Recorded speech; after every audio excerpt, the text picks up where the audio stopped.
Hi అండి, welcome to our channel V home creations. ఈరోజు మన రెసిపీ వచ్చేసి పాస్తా అండి. ఇప్పుడు దానికి కావలసిన ఇంగ్రీడియంట్స్ అండ్ ప్రాసెస్ చూసేద్దాము.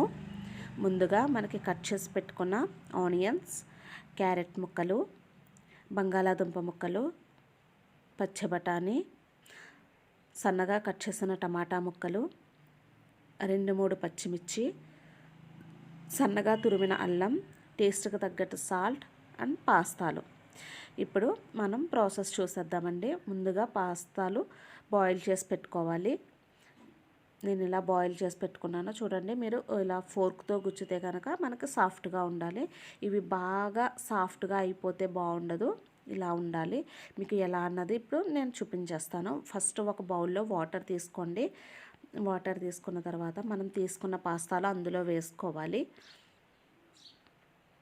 వీటినే మాకరోని అని కూడా అంటారండి. ఇవి చాలా షేప్స్లో ఉంటాయి. మీకు ఏవి అవైలబుల్గా ఉంటే అవి తీసుకోండి. నేనైతే ఇవి తీసుకున్నాను. వీటిని స్టవ్ ఆన్ చేసి ఆయిల్ వేసుకుందాము. ఇప్పుడు 2-3 స్పూన్లు సాల్ట్ వేసుకుందామండి. వేసుకున్న తర్వాత బాగా కలుపుతూ ఉండాలి. వీటిని ఒక పొంగు వచ్చే వరకు బాయిల్ చేసుకొని వాటర్ స్ట్రైన్ చేసుకొని పక్కన పెట్టుకోండి. ఇప్పుడైతే ప్రాసెస్ చూసేద్దాం. స్టవ్ ఆన్ చేసి ప్యాన్ పెట్టుకున్న తర్వాత నేను అన్ని వెజిటేబుల్సే తీసుకున్నాం కదా, నేను కొంచెం క్రంచీగా ఉండాలని వేరుశెనగ గుడ్లు, శనగపప్పు కూడా తీసుకున్నానండి. ఇవి పూర్తిగా ఆప్షనల్. మీకు కావాలనిపిస్తే వేసుకోండి, లేదా వీటిని అవాయిడ్ చేసేయండి. వీటిని కొద్దిగా ఫ్రై చేసుకుందాము. తినేటప్పుడు ఈ పలుకులు పంటికి తగిలితే చాలా టేస్టీగా ఉంటుందండి, అందుకే వేసుకున్నాను. ఒకవేళ మీకు వద్దు అనుకుంటే కనుక వీటిని మానేసేయండి. తర్వాత ఇప్పుడు పచ్చిమిర్చి వేసుకుందాం. అల్లం తురుము కూడా వేసుకుందాము. వీటిని కొద్దిగా ఫ్రై చేసుకున్న తర్వాత మనం తీసుకున్న వెజిటేబుల్స్ వేసేసుకుందామండి 1 by 1. ముందుగా పచ్చి బఠానీ, తరువాత బంగాళదుంప ముక్కలు, తరువాత క్యారెట్ ముక్కలు, ఇప్పుడు లాస్ట్గా సన్నగా తురిమి పెట్టుకున్న ఉల్లిపాయ ముక్కలు కూడా వేసేసుకుందాము. నేను కాయగూరలన్నీ కూడా పచ్చివే తీసుకున్నానండి. వీటిని బాయిల్ చేయలేదు. మనకు ముందుగా బాయిల్ చేయాల్సిన అవసరం లేదు. ఇలాగ మనకి కుక్ అయిపోతాయి. ఉల్లిపాయని మరీ సన్నగా కట్ చేయకండి. నేను కట్ చేస్తాను కదా, ఆ సైజులో కట్ చేసుకుంటే సరిపోతుంది. వీటిని 2-3 సెకండ్స్ ఇలా ఫ్రై అవనిద్దాము.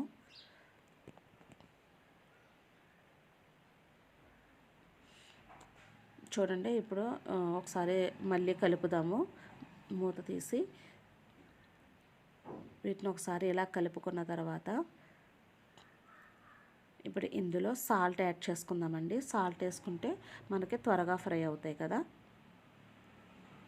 ఒక 2 స్పూన్స్ సాల్ట్ వేసుకున్నాను నేనైతే. వీటిని ఒకసారి మళ్ళీ కలుపుకున్న తర్వాత 2-3 సెకండ్స్ అలా ఫ్రై అవనిద్దాము. మీడియం ఫ్లేమ్లో పెట్టి కొంచెం ఫ్రై అవనివ్వండి. ఎందుకంటే మనం అన్ని పచ్చి కాయగూరలు తీసుకున్నాం కాబట్టి ఇక్కడ కొంచెం టైం పడుతుంది మనకి. చూడండి, ఉల్లిపాయలు అవి కొంచెం మగ్గాయి కదా.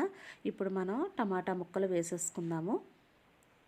ఎందుకంటే మనం ఇందులో వాటర్ యాడ్ చేయట్లేదు కాబట్టి ఈ టమాటాలో ఉండే వాటర్ని బట్టి, జ్యూస్ని బట్టి మనకి ఈ వెజిటేబుల్స్ అన్నీ కూడా చక్కగా కుక్ అయిపోతాయి.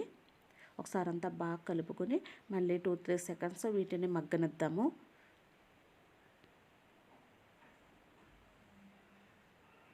చూడండి, మగ్గుతున్నాయి కదా. మీకు డౌట్గా ఉంటే ఒకసారి ఆలుని తీసుకుని ఇలాగా చెక్ చేసుకోండి ఒకసారి. ఎందుకంటే మనం తీసుకున్న వెజిటేబుల్స్లో ఆలునే కొంచెం టైం పడుతుంది మనకి. అది కుక్ అయితే కనుక మిగిలినవి కూడా ఈజీగా కుక్ అయిపోతాయి.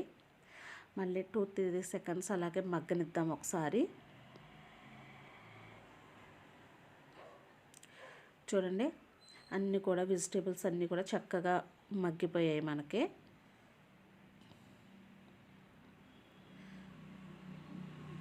ఇలా సరిపోతాయండి. మరీ మనకి బాగా పేస్ట్లా అయిపోవాల్సిన అవసరం లేదు.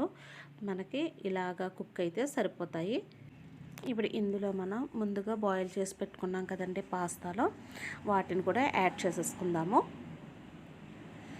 మనకి కుక్ అయిపోయే వెజిటేబుల్స్ అన్నీ వాటిని కూడా యాడ్ చేసేసుకున్న తర్వాత చక్కగా వెజిటేబుల్స్ పాస్తాలన్నీ కలిసేలాగా కలుపుకుందాము.